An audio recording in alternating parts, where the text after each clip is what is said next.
What is up, you guys? Ryan Brewer back here, the host of Michael Myers Reacts, and today I'm going to talk about why I think Halloween 4, The Return of Michael Myers, is a perfect horror film. Now, before we get into that, I do want to talk about my analytics. It is telling me that 89% of you guys who watch my videos are not subscribed to my channel. If you guys are horror fans or Halloween fans, this is definitely the place for you, and I do recommend subscribing. Especially if you're a Halloween fan. I have a lot of Halloween-related content coming out very soon. Also, if you enjoyed this video at any point, please leave a like on it. That would be much appreciated. But enough of that. Let's talk about why you guys are here. Let's talk about Halloween 4. Now, Halloween 4 is my second favorite sequel in the entire Halloween franchise. It's a sequel that a majority of the Halloween community loves. I mean, this is a very, very good movie. It's one of the best sequels. After this, you know, it does sort of go downhill. I still like movies after Halloween 4, but this is our last really, really good Halloween sequel. And I'm not trying to say that Halloween 6 isn't great. I'm not trying to say that David Gordon Green's Halloween 2018 isn't great. I'm not trying to say Kills isn't great. Those are good movies. But this is the last really, really good Halloween sequel. I think a lot of Halloween fans would agree with me on that. And one thing I want to say about Halloween 4 that I absolutely love is the feel of fall and Halloween. I mean, this movie really has that down. If you're not feeling the spirit of Halloween, this movie will get you into the spirit because it has that feel, and that's what I love about Halloween. Well, that's what I love about Halloween 4. I don't know why I said Halloween, but that's what I love about Halloween 4. This movie will get you in that fall spirit, that Halloween spirit, and it's perfect to watch around October and, of course, the holiday of Halloween. So I know what a lot of you are thinking. You're probably like, Halloween 4 is not a perfect horror movie, and I've kind of explained this already with the first two Halloweens that I did. Again, this is the last time I'm going to say this. Again, this movie isn't actually perfect. It's very difficult to make a perfect movie. But to me, as a slasher horror film, this is very close to being perfect. Halloween 4 is a very simple story, just like all the Halloween movies. I mean, these are slasher movies. They don't need really heavy stories at all.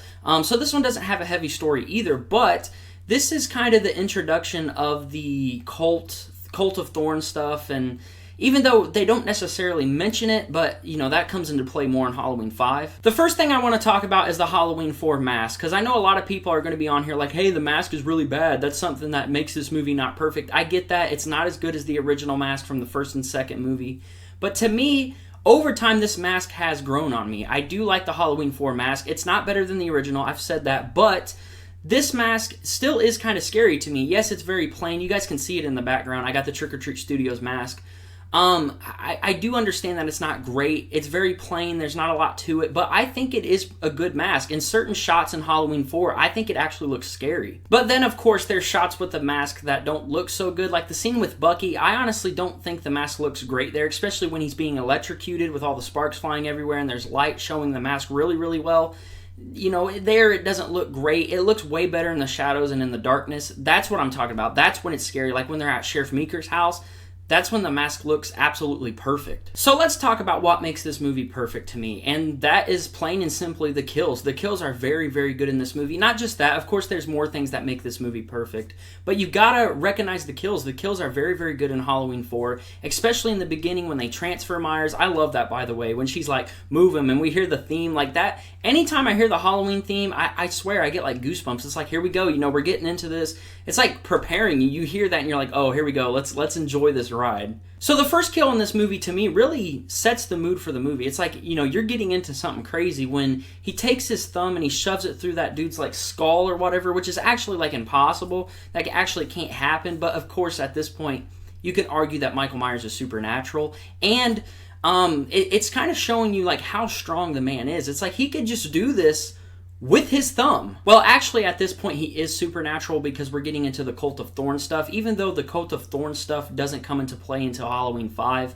But at this point, yeah, he pretty much is supernatural, so I guess it's not really an argument. But yeah, I gotta say, the kills are very, very impressive in this movie. I love Brady's kill. That probably is my favorite kill in the entire movie, where he literally is crushing his skull or whatever, and he throws the gun over the handrail of the stairs or whatever. That whole kill is amazing. That's definitely my favorite kill in the entire movie. Brady thought that he was actually going to do some damage to Michael Myers, but yeah, that didn't work out. And of course, Kelly's kill is really great as well. There's just so many good kills in this movie. That's definitely a strong point of this movie. And I think we all learned something from watching Halloween 4, and that's cops do it by the book. So let's talk about the characters in this movie other than Brady and Kelly and all the people that I just mentioned. We got Rachel, and of course we got Danielle Harris as Jamie Lloyd, which is Laurie Strode's daughter and Michael Myers' niece.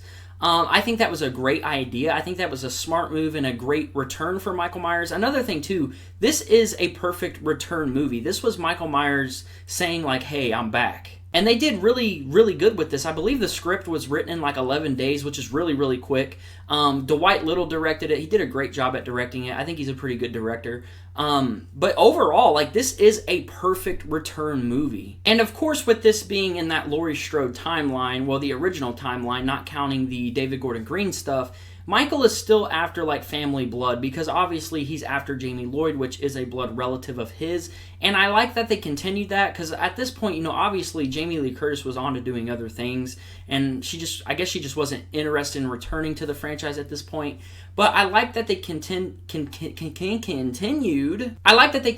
the whole blood relative thing with Jamie Lloyd. I think that was a really good idea, and Rachel was absolutely amazing in this movie. I have to say that Rachel is becoming one of my favorite final girls of all time. Now, of course, I like Jamie Lee Curtis more as Laurie Strode, and I like Neve Campbell as Sidney Prescott. I like Heather Langenkamp as Nancy from A Nightmare on Elm Street, but Rachel, to me, she's right up there with them. And it's sad what happens to her in Halloween 5. I'm not going to get into that yet, because obviously I'm going to be talking about that very soon. But there's a lot of strong characters in this movie. And then we got Sheriff Meeker replacing Sheriff Brackett, of course, and I like Meeker. I think Meeker was a really good replacement. Honestly, I might even like Meeker a little more than Brackett. I mean, you know, Brackett, I don't know, Meeker to me is just more of a better character, I guess. I guess that Sheriff Meeker was more of a help to Loomis. Maybe that's why I like Meeker more. Now, Brackett was great, of course. I love Charles Cyphers as Sheriff Brackett, but Meeker, I don't know, I think I do like Meeker better. And of course, we got to talk about Dr. Loomis. He was absolutely amazing in this movie. This is the movie, like, right before he loses it, because by the time we get to Halloween 5, and not so much 6, but by the time we get to Halloween 5, I mean, Loomis has lost it, and it kind of makes sense. You know, he's been going through this for a while now by the time we get to Halloween 5. In this one, he's like, I feel like he's at that breaking point. Like, he's still normal Loomis, but he's starting to lose it. There's just so much I can say about Halloween 4. I mean, I really do love this movie. Of course, you can find problems with it, but it is a very close, perfect slasher film. It's very close to Halloween 2 for me, even though I do like Halloween 2 more, but 4 is right behind it. And I feel like if you're a fan of Halloween Kills and you're not so much a fan of Halloween 4, you have to at least respect Halloween 4, because Halloween 4 was the first movie that had, like, the lynch mob with Earl and Al and the guys from the bar. You know, you got to respect it for that. So if you're a Halloween Kills fan and you don't like Halloween 4 as much, maybe go back and watch Halloween 4. I think your thoughts will change, especially if you're a fan of that mob mentality in Kills. I think you're going to appreciate Halloween 4 a little more. So like I said, there's so much I can say about Halloween 4. I'm not really here to review the movie. I just wanted to kind of tell you guys why I think it's perfect. And pretty much everything I said are the reasons why this movie is perfect to me. If I was going to rate Halloween 4, it'd probably be like a 9 out of 10. It's very close to a 10 out of 10. Again, it does have its problems, but to me, it's a very close, perfect horror movie. So that's going to do it for me. Let me know what you guys think of Halloween 4 in the comment section down below. Again, if you are not subscribed to the channel, please do so. That would be much appreciated. If you did enjoy this video, please leave a like on it. That would also be much appreciated. And I will see you guys on the next video.